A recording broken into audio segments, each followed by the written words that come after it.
Hello everyone and welcome to a new episode of the Not So Daily Show. My name is Ben Mwangi. And I'm Noor Haddad. And it's that time of the year again. No, I'm not talking about Christmas. We're not talking about Ramadan either. You guessed it, this May graduation season approaching for universities in Education City. Much like last year's commencement ceremonies, COVID-19 seems to have taken away all the pomp and circumstance of this year's graduation festivities. Due to a rising number of COVID cases, Qatar has reimposed restrictions and heightened safety regulations. According to the Ministry of Public Health, social gatherings in indoor areas are not allowed, and outdoor gatherings are limited to a maximum of 5 people of the same household. Gatherings in social venues such as parks, the Corniche, or beaches are not allowed either.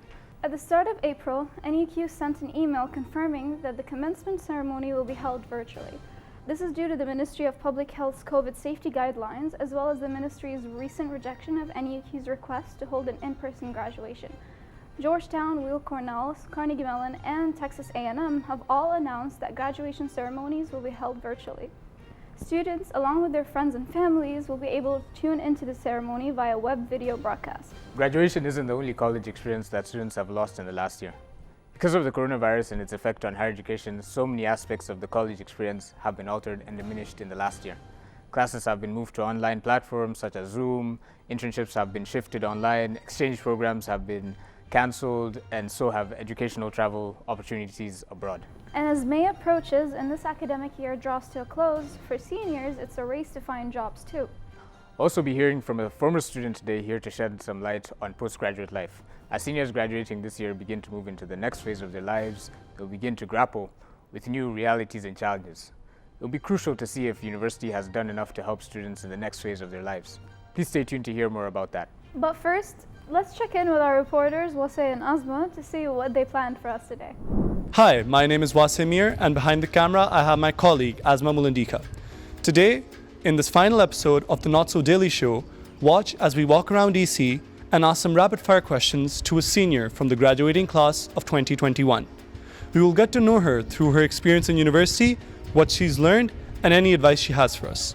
So without further ado, let's get straight to it. Hi Donna, how are you? Hi. Thank you so much for doing this. Let's get straight to it. Tell our viewers who you are. So my name is Donna and I'm a journalism senior at Northwestern University in Qatar. And I am Palestinian and I really enjoy filmmaking. I enjoy writing, I enjoy drawing, I enjoy everything to do with storytelling. That's amazing. What are you passionate about? I'm passionate about what I just said basically. I'm really passionate about storytelling and telling humanitarian stories that are really important to me, especially stories about Palestine. What's something everyone should try when they come to Qatar? The food. The food is amazing. So Donna, Northwestern Qatar or Northwestern Evanston? NUQ for sure. I feel like NUQ is very tight-knit and I really like that about it. Okay, that's great. Okay, tell us about universities. Rank them in order of who's most politically outspoken. I mean, Georgetown for sure, because Georgetown is a political school. And then I feel like, and there's NUQ, and then the rest just kind of fall under them. I agree. So Donna, what's one stereotype about Northwestern that's actually true? We don't have any food. Yeah, I second that. Okay, tell us about the most creative excuse you've used to get out of submitting an assignment. I'm gonna keep that to myself. That's smart. I can't really argue with that. Okay, and what's your your proudest achievement in university? I think it would be JR and 20Q for sure.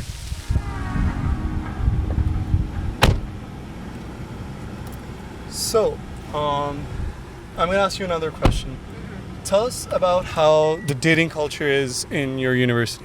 Oh, well, actually, dating culture in my university is, I mean, people keep it low key, but then what's really cute is that like a year later, you'll find that they got married, so it's kind of cute. That's wholesome. And tell us about how graduating in a pandemic was. How was that experience? Well, I haven't graduated yet, but so far I'm a little, it's upsetting, but it's okay. It's going good. It's fine. So Donna, who has been your best support system in university? I don't think it's one person. I think it's going to be multiple people, students, professors, everything. All right, and time for a fun question. So truth or dare? Dare. All right, do your best impression of a professor at your university. All right, hello there, my name is Professor Spasha. I don't know. That was good. Okay, give us your best college hack. And for which class? Like, which class do you dedicate it to? I would dedicate it to the freshmen, and I would tell you guys to take it easy. Yeah, I could use that advice. Okay, and looking towards the future, what does life look like to you after graduation? It looks chaotic, but I feel like I'll give myself the same advice and I tell myself to take it easy. So, yeah. Yeah, take it easy, guys. Take it easy. All right. Thank you so much for your time. I wish you the best of luck for the future. Thank you so much. What a great segment. Thank you, Asma and Wasi. Next up, we have Abdulrahman Abu Zaid, who graduated from NUQ in 2018 and will be attending Harvard University for his graduate degree in Education Policy and Analysis next fall. So, Abdulrahman, you graduated in 2018. So, what were the initial months after graduation like? Tell us about the biggest challenges during the first year after your graduation. I think it really depends from a person to person what challenges they face right after graduation. My case was very special because I faced so many challenges. The main challenge was my immigration status. Right after I graduated, I couldn't get sponsored, so I couldn't get a visa. So I was trying to settle my immigration status. I started thinking of going to another country. So one of the frequent traps that we often see graduates fall into is they fall into a state of postgraduate anxiety or even depression. Did you happen to experience this, and can you describe what were you feeling like back then?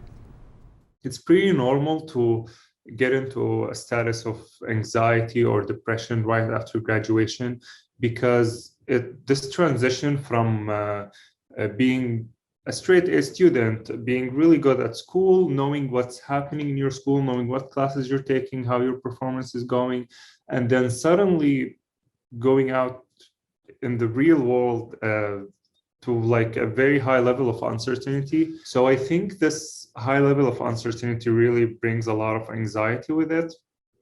I have definitely dealt a lot with that. And when I say anxiety, I don't only mean being worried about something, but I actually mean actual anxiety that I was diagnosed with and I'm getting treated for.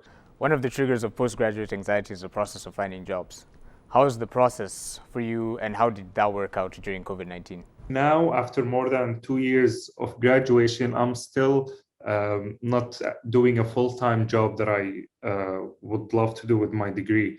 I'm currently doing a blue-collar job just to maintain my income while preparing for graduate school. And I've been interviewed for amazing positions at very prestigious institutions in the United States. And every time I would be interviewing, I would like get to the second interview and to the third interview, and they would be really impressed with my performance and my talents and my skills. And then I don't get the job. So going like through this very exciting journey, and then suddenly you're rejected, you really feel upset. And I think like I went through like a very long phase of getting rejected over and over, that I started doubting myself, or I started feeling that I'm not worth this job or not like able to impress this employer enough. So obviously being financially literate is a huge component of succeeding as an adult. What is something about financial management that nobody told you about that was difficult as an adult? I am completely independent, and now I'm suddenly faced with rents and bills and utilities, stuff like that, that I used to not worry about because I always lived with my parents. The next chapter of my life is definitely very challenging because I'm going to grad school, so I have less time to work, less ability to make money. I'm going to be living in a more expensive city in contrast to the city I'm in now. So yeah, I think challenges just keeps popping up and we have to overcome them in a way or another. In what way did your family's expectations or even expectations from yourself impact your life? Was there this sudden pressure for you to have it all figured out? So I think this is actually a very important point. Like our own expectations, what do we want to do after graduation, highly impacts what you apply for and highly impacts what jobs you might take or accept. So in my case, I was very focused on higher education. I think this limited me a lot if you think about what jobs I was applying for, I wasn't applying for news agencies. I wasn't applying for TV shows or TV channels, stuff that would really want a journalism major student. No, I was more applying for education institutions, specifically universities and stuff like that. So that really limited me because I am expecting that I would find a job that I want, which is specifically education. So I think your expectations in wanting like a very narrow field or a very specific job title will definitely impact how well you will find a job. The social media experience can be a brutal one. Abdulrahman, what was it like watching friends and peers, quote unquote, succeed around you and on social media while you were going through a difficult time? Just before I left to the United States, I was present on all social media platforms. But I started getting a lot of texts from people asking about what I was doing in the United States. And frankly, I was not doing anything. I didn't even have a work authorization. I wasn't eligible to legally work in the United States. But I was like upset because people expected me to do a lot after graduation and were expecting me to do a lot in the United States, but I was absolutely doing nothing. So I took the brave step to go off all of social media because I simply had absolutely no response for these people. So I think social media has a lot of impact on people because they start seeing people who are like being successful or going to grad school, who are getting full-time jobs, and sometimes they do start comparing themselves. I wasn't comparing myself to anyone, but I felt that I didn't want to be out there while I'm not successful. People often forget about mental health at a time like this. Who was your support system and what kept you going?